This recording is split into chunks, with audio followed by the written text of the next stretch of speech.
The story of Elizabeth Scott began in 1949 with my grandmother, Elizabeth Scott.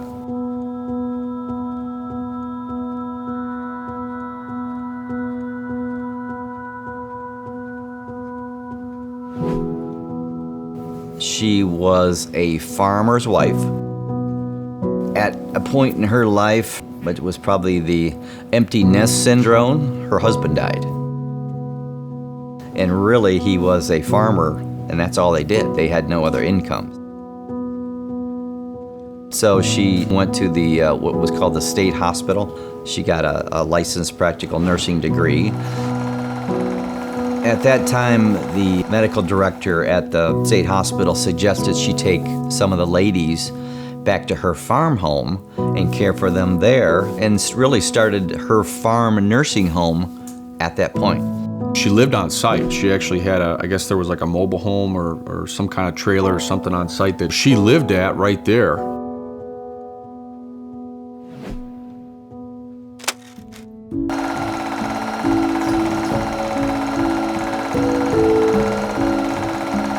My grandmother influenced my parents, Mary and Vern Bucher, to get into this type of business. My mother called one day and said, there's a nursing home in Waterville that's going to be condemned. It wasn't in the worst shape in the world, but it wasn't good. It needed to be cleaned up. My husband was working. He worked for a big company in Toledo. He built a lot of buildings, commercial buildings. They bought this nursing home. They were in their 30s. They were not, financially stable, and I think it was probably a bigger challenge for my dad. He could do a lot of the work that needed to be done, remodeling and things. He went to work as a carpenter, was a contractor, and a general manager at a construction company. So when he'd get home from work, then, he'd pitch in. We just kept going, till all times of the day and night.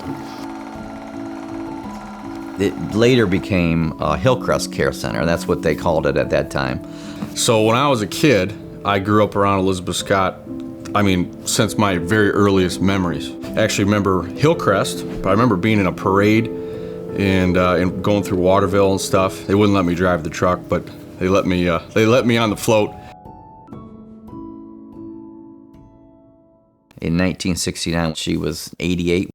She actually died in my aunt's house, caring for her patients as she did when she passed away.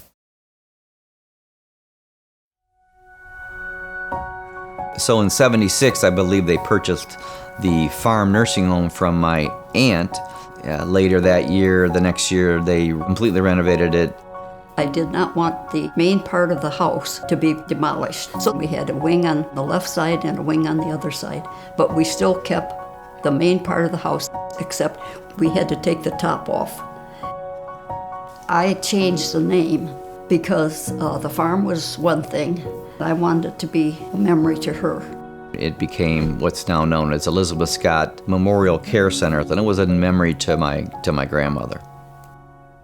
In 1987, I remember reading about a place, I think it was in Milwaukee. I think it was Minneapolis. I read about a nursing home that was there. There was a facility up there that was brand new, and the new buzzword at that time was assisted living. And so I sent them up there. My dad and myself. And said, take a look up there and see what it looks like and see if that would be something that we could do. It sounds really good to me. We went up there, spent the day, talked to the owners, the contractors, and we kind of modeled our facility after this facility in Minneapolis.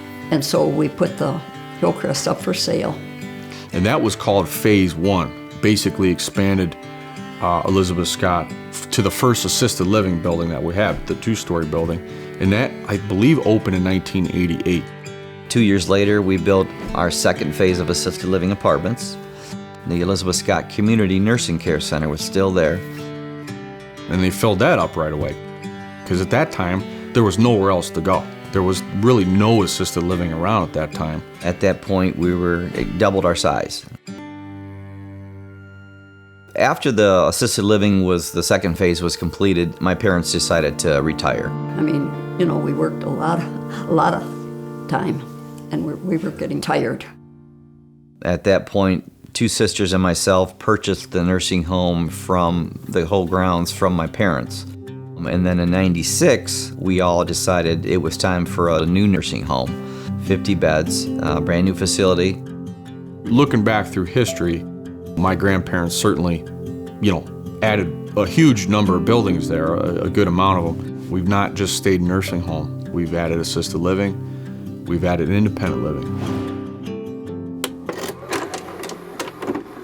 At the Elizabeth Scott community, our brand new independent living apartments take the worry out of cooking, cleaning, and home maintenance.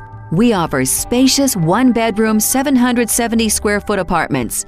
And then in 2015, we opened the brand new rehab center. When we set out to enhance our therapy services, we began by designing a first-class facility, a rehabilitation center that is state-of-the-art, with therapy centered on each person who comes through our door.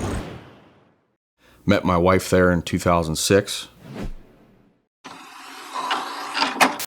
Jeannie Booker began working for 3 years while attending college as a resident assistant in Assisted Living Level 1. It was at Elizabeth Scott where she and Matt met and fell in love. Jeannie and Matt were married in 2008. I never imagined I'd work in a nursing home or be a part of a family who runs one. Being family owned, I think that when you are trying to incorporate a family atmosphere, you truly have to treat people as if they are your family. Because if you don't have that compassion behind you, then you're not going to put that heart and compassion into your work. I really had one other job pretty much my whole life. It seems that he knows every resident there. He just runs around and is like full of energy. He will come up and shake the residents' hands. He will express care to them. He is just like their son. Even if he would just come by and squeeze my mom's arm, it just meant the world to her that someone that owned the place cared that much about all the residents. When people come in the door, or when you have a meeting with a family or a resident and they tell you there's a big difference in, our facility versus a corporate facility, and they always are talking about the family aspect. Most of the continuing care facilities out there are all corporate owned, but we're pretty much the only one around that's family owned and has the whole continuum of care. This is truly a family business since 1949. It has not been owned by anybody other than the Elizabeth Scott's immediate family for that long. And it's important because today there are so many places that are just run by large real estate companies and nobody knows who the owner is. I truly think back to Elizabeth Scott and the pressure she was dealing with starting out in her own home and the clientele she must have been dealing with. You really start to feel very proud and very, very thankful to the generations that have come before us. Elizabeth Scott, her own self, and my grandparents, and what my dad's done.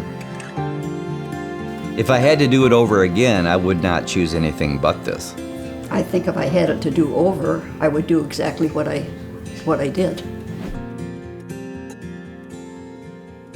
I recently was told we may be one of 5 facilities in the state of Ohio that have been family owned and operated this long. We have a lot of family members that are repeat customers, and they spread the word by just telling the story of Elizabeth Scott and how wonderful our staff members are in caring for their loved ones. What can be better? Nothing.